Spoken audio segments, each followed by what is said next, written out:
Hello and welcome to my next video entry for the Medway property blog.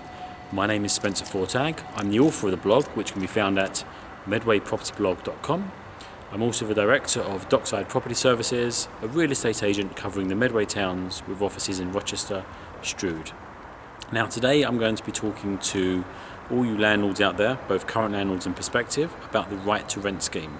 And firstly, I must congratulate you all on your new job, as you are now all unpaid agents of the Border Patrol Agency. All jokes aside, the right to rent scheme says that all landlords now have an obligation to check the right to rent for people who are renting property in the UK.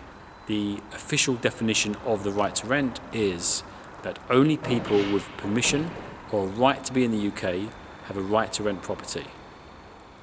This means as landlords, you should not let people who do not have a right to be in the UK. The maximum penalty imposed for this is £3,000, so this is something that you should all be taking rather seriously. In a nutshell, it means the landlord has an obligation to check that the person who's going to be renting a property has the right to be in the UK.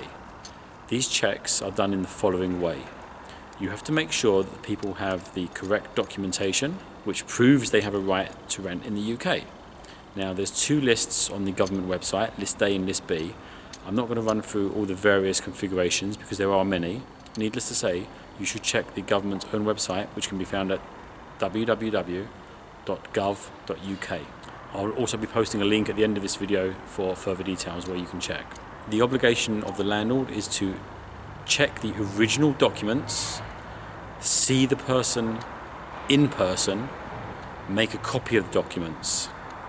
The landlord then has a further obligation to check the expiry date of the right to rent that the person has. This means, for example, if the document expires in 8 months, they must check again that the tenant has the right to remain in the UK and has a right to rent property. There is a link available, which I will also post at the end of this video for you to check this.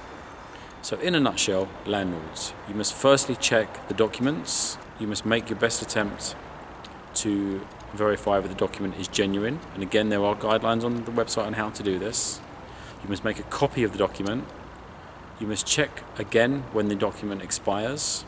If the document expires during the term of the tenancy, you must follow up with a check after and must once again prove that you've done that by taking copies of the revised document. You must keep a copy of the document. It's very important that you keep a copy of the document.